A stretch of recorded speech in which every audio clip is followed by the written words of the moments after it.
Hello and welcome to Phoenix. আশা করি সকলে ভালো আছো।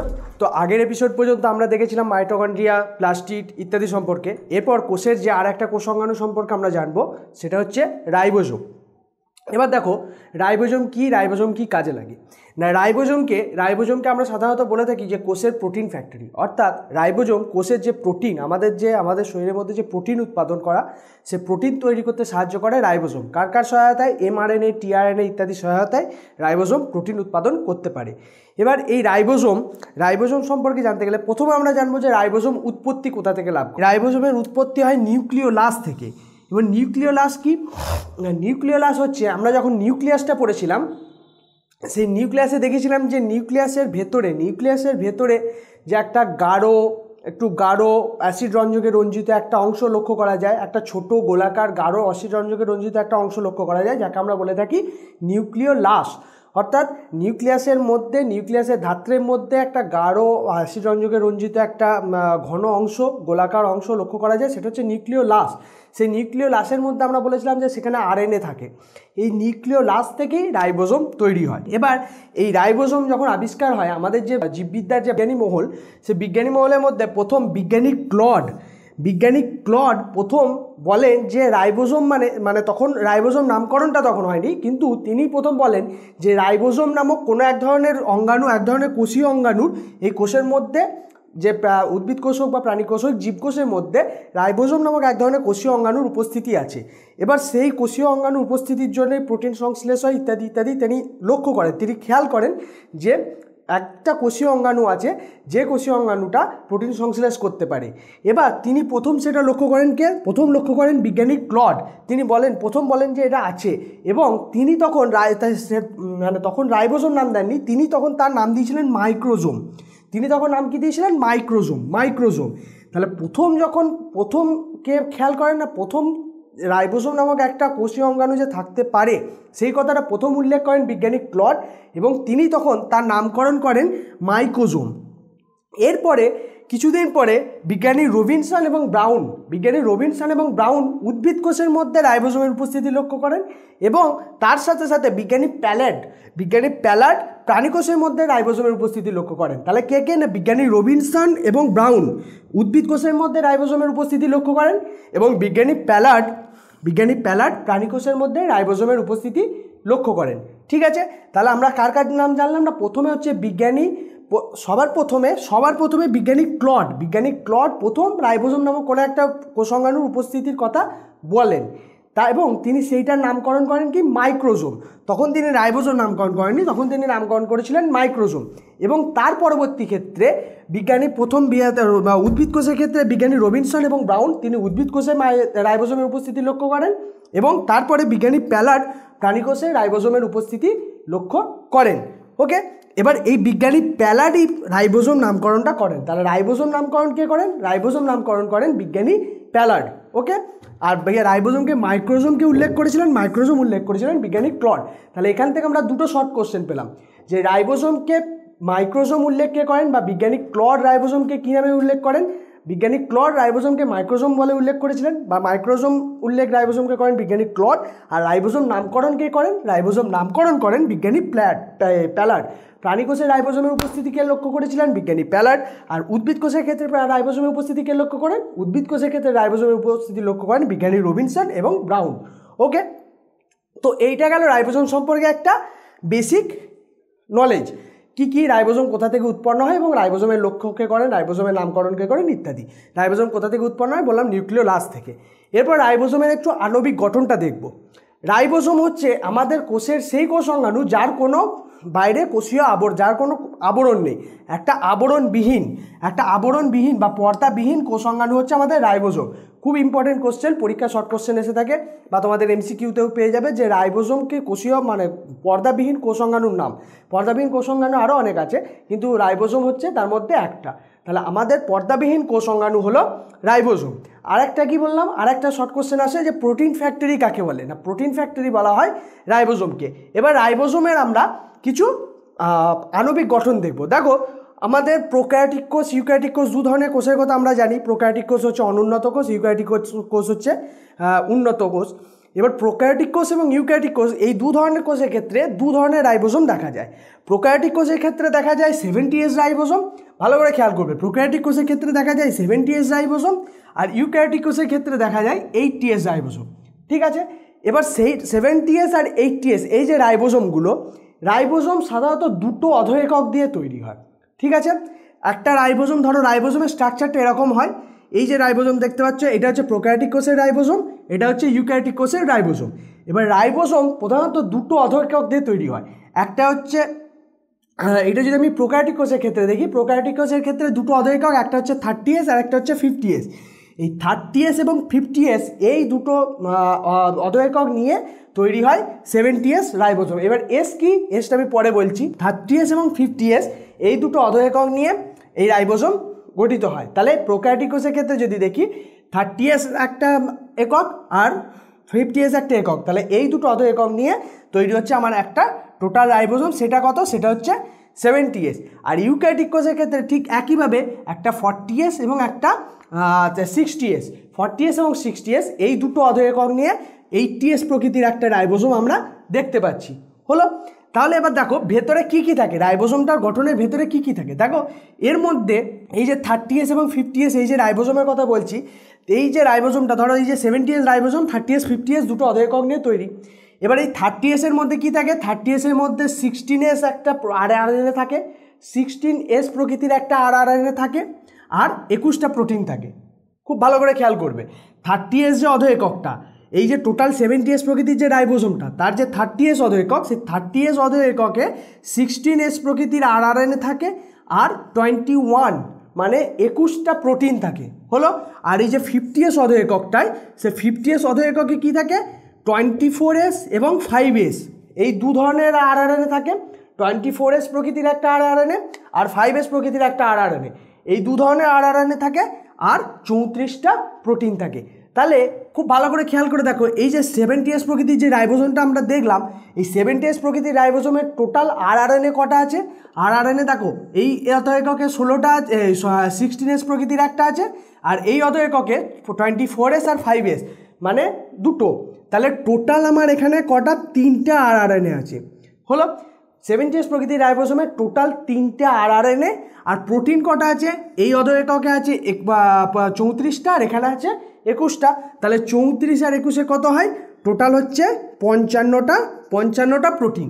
তাহলে দেখলাম যে 70S প্রকৃতির যে রাইবোজোমটা, 70S প্রকৃতির রাইবোজোমটাতে 3টে RNA এবং 55টা প্রোটিন থাকে। হলো, তাহলে 70S প্রকৃতির যে রাইবোজোমটা, 70S প্রকৃতির রাইবোজোমের দুটো অধ একক কী কী? 30S 50S। এই 30S এবং 50S দুটো অধ একক নিয়ে তৈরি হয় 70S প্রকৃতির রাইবোজোম। এই 30S অধ এককে কী কী থাকে? 16S প্রকৃতির একটা RNA থাকে এবং 21টা প্রোটিন থাকে। আর 50S অধ এককে কী থাকে? 24S এবং 5S এই দুই প্রকার দুটো RNA থাকে এবং 34টা প্রোটিন থাকে। তাহলে টোটাল 70S প্রকৃতির যে রাইবোজোমটা তৈরি হলো, সে টোটাল 70S প্রকৃতির রাইবোজোমে আমার কটা হলো? 3টে RNA হলো, 16S, 24S এবং 5S 3টে RNA হলো, এবং 34 এবং 21 55টা 55টা প্রোটিন লক্ষ্য করা গেল। ঠিক একইভাবে যখন আমরা ইউক্যারিওটিক কোষের ক্ষেত্রে দেখব, সেই ইউক্যারিওটিক কোষের ক্ষেত্রেও সেই দুটো অধ একক নিয়ে তৈরি, রাইবোজোম মাত্রই অধ একক নিয়ে তৈরি। এবার প্রোক্যারিওটিক কোষ আর ইউক্যারিওটিক কোষে অধ এককের যে মানটা, সে মানের পরিবর্তন হয়। এবার দেখো ইউক্যারিওটিক কোষের ক্ষেত্রে আমরা প্রোক্যারিওটিক কোষের ক্ষেত্রে কী কী দেখলাম? 30S এবং 50S নিয়ে 70S প্রকৃতির রাইবোজোমটা তৈরি হচ্ছে। এবার ইউক্যারিওটিক কোষের ক্ষেত্রে সেই একই জিনিস কীভাবে তৈরি হয়? একটা 40S এবং একটা 60S।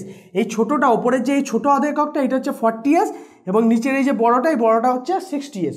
ওকে, তো 40S এবং 60S এই দুটো অধ একক নিয়ে এই ইউক্যারিওটিক প্রকৃতির রাইবোজোমটা তৈরি হয়। সেটা কতটা হয়? সেটা হয় 80S প্রকৃতির রাইবোজোম তৈরি হয়। ওকে, তাহলে 40S এবং 60S এই দুটো নিয়ে 80S প্রকৃতির রাইবোজোম তৈরি হয়। এবার সেই একই রকমভাবে এর মধ্যেও RNA আছে আর প্রোটিন আছে, এর মধ্যেও RNA আছে প্রোটিন আছে। এবার 40S প্রকৃতির যে রাইবোজোমটা, তার মধ্যে RNA কি আছে? তার মধ্যে 18S প্রকৃতির একটা RNA আছে। দেখো লেখা আছে 18S প্রকৃতির একটা RNA আছে এবং 30টা প্রোটিন আছে। হলো, আর 60S প্রকৃতির যে অধ এককটা আছে, সেই 60S প্রকৃতির অধ এককে 3টে RNA আছে। কি কি? 28s আছে, 5.8s আছে এবং 5s। তাই 28s, 5.8s আর 5s এই 3 প্রকার rRNA আছে আর 40টা প্রোটিন আছে। তাহলে ঠিক একইভাবে খেয়াল করে দেখো এখানে টোটাল কটা rRNA হলো। আমার যে 80s প্রকৃতির যে রাইবোসোমটা আমি পেলাম সেখানে আমার টোটাল rRNA হলো 18s, 28s, 5.8s আর 5s, মানে টোটাল 4টে rRNA, টোটাল 4টে rRNA হলো। আর কটা টোটাল প্রোটিন হলো? প্রোটিন হলো দেখো এই 40s অধঃএককে আছে 30টা আর 60s অধঃএককে আছে 40টা, তাহলে টোটাল আমার 70টা, টোটাল 70টা প্রোটিন, টোটাল আমার হলো 70টা প্রোটিন। ঠিক আছে, তাহলে খেয়াল করতে পারলে যে আমাদের যে রাইবোসোমটা সেই রাইবোসোমে আমি দেখতে পেলাম যে 18s প্রোক্যারিওটিক এবং ইউক্যারিওটিক দুটো কোষে দু ধরনের রাইবোসোম দেখা যায়। প্রোক্যারিওটিক কোষে দেখা যায় যে 70s প্রকৃতির রাইবোসোম, ইউক্যারিওটিক কোষে দেখা যায় 80s প্রকৃতির রাইবোসোম। ওকে, এবার এই 70s প্রকৃতির রাইবোসোমটা আমি বলেছি যে রাইবোসোম দুটো অধঃএকক নিয়ে তৈরি। রাইবোসোম একটা পর্দাবিহীন কোষ অঙ্গাণু, এটা দুটো অধঃএকক নিয়ে তৈরি। 70s রাইবোসোমটা কী কী নিয়ে তৈরি? 30s এবং 50s দু ধরনের অধঃএকক নিয়ে তৈরি। 30s অধঃএককের মধ্যে কী কী আছে? 16s প্রকৃতির rRNA আছে এবং 21টা প্রোটিন আছে। আর 50s প্রকৃতির যে তোমার অধঃএককটা আছে রাইবোসোমের সেখানে কী কী আছে? সেখানে 24s এবং 5s প্রকৃতির দুটো rRNA আছে এবং 34টা প্রোটিন আছে। তাহলে টোটাল আমার যে 70s প্রকৃতির যে রাইবোসোমটা তৈরি হলো তাতে আমি দেখতে পেলাম 3টে rRNA এবং 55টা প্রোটিন। একইভাবে আমি যখন ইউক্যারিওটিক কোষের ক্ষেত্রে যাচ্ছি সেক্ষেত্রে আমরা দেখতে পাই কি 80s প্রকৃতির রাইবোসোম। এই 80s প্রকৃতির রাইবোসোম কী কী অধঃএকক নিয়ে তৈরি?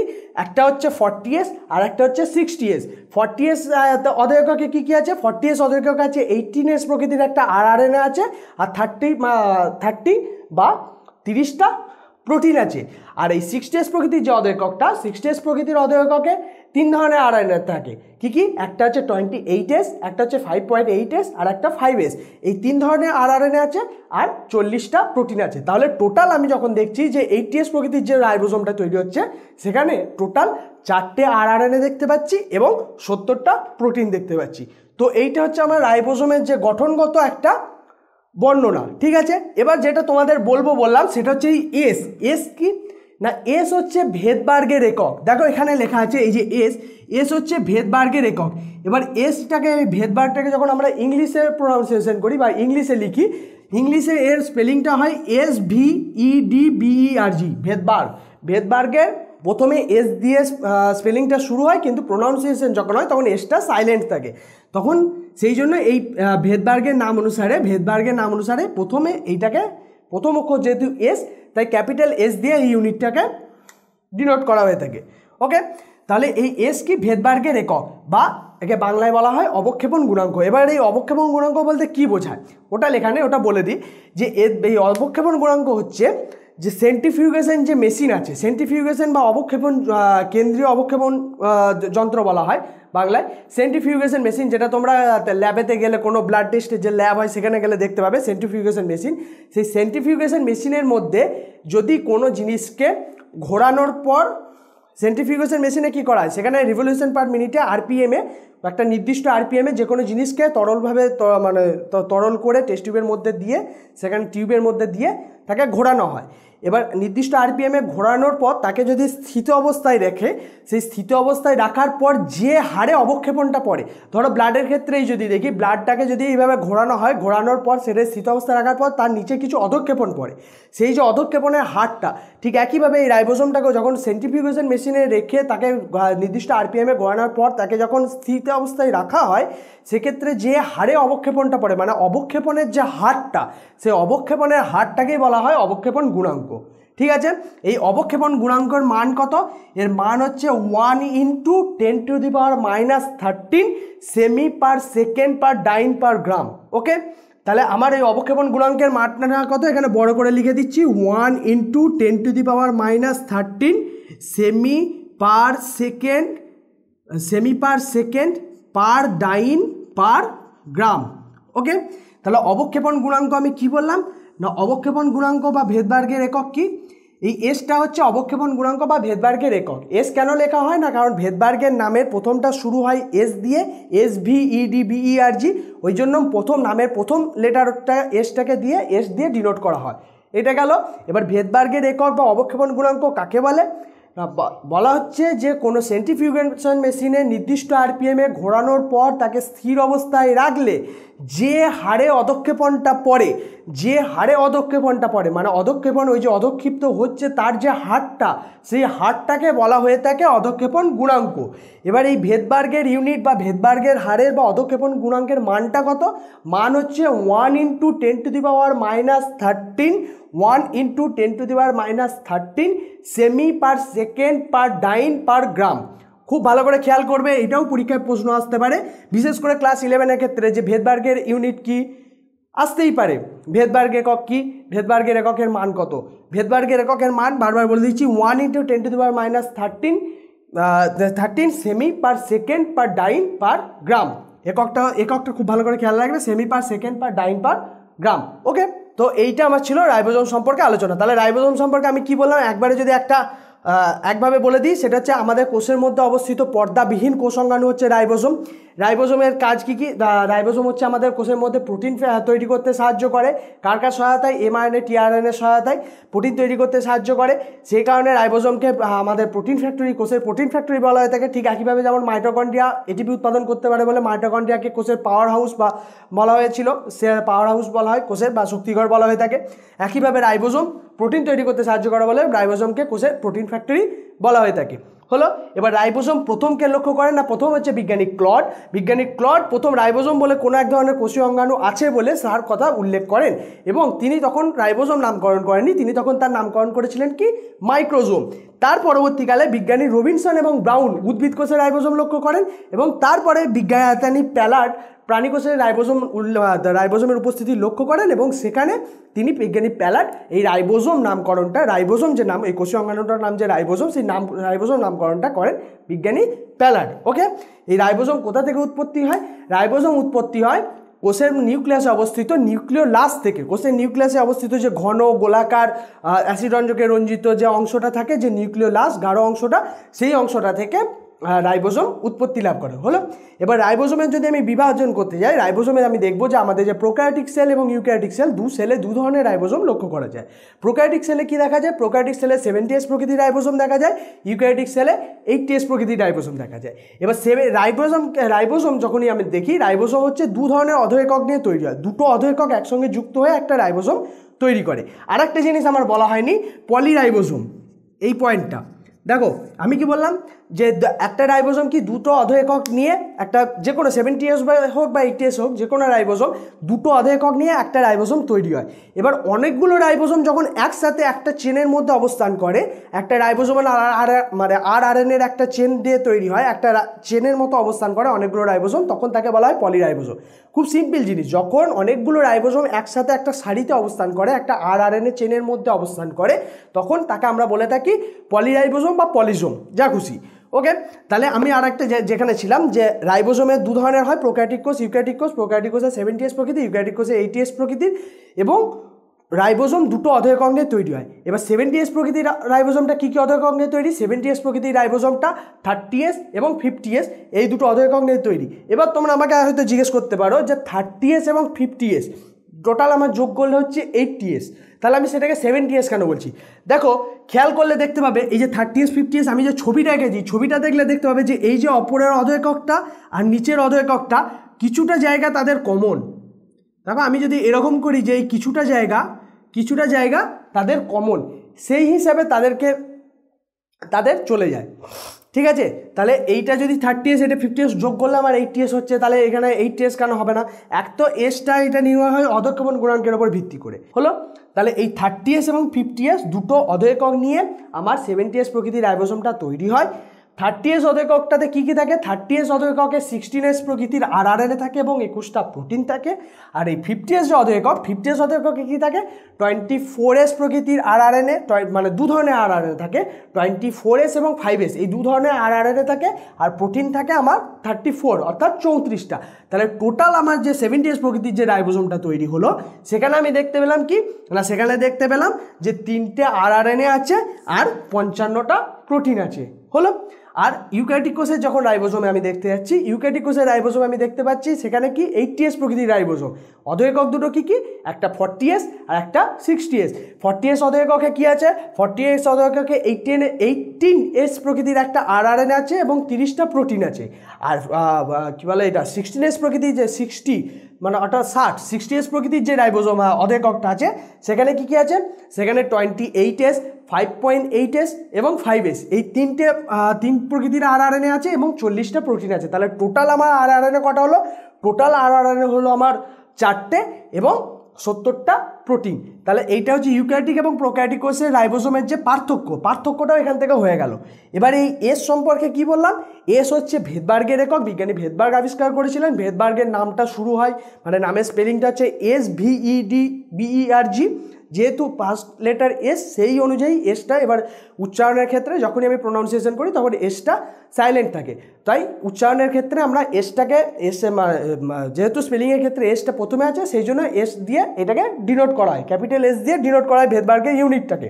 এবার ভেদবার্গের ইউনিট কাকে বলে না, বলা হচ্ছে যে যখন একটা সেন্ট্রিফিউগেশন মেশিনে বা কেন্দ্রীয় অধঃক্ষেপণ ঘূর্ণন মেশিন যেটাকে বলা হয় সেন্ট্রিফিউগেশন মেশিন, সেই সেন্ট্রিফিউগেশন মেশিনের মধ্যে ঘোরানো একটা নির্দিষ্ট RPM-এ ঘোরানোর পর তাকে স্থিতিশীল অবস্থায় রাখলে যদি সেখানে যে হারে অধঃক্ষেপণটা হয় মানে অধঃক্ষেপণের যে হারটা, সেই অধঃক্ষেপণের হারটাকে আমরা বলে থাকি অধঃক্ষেপণ গুণাঙ্ক।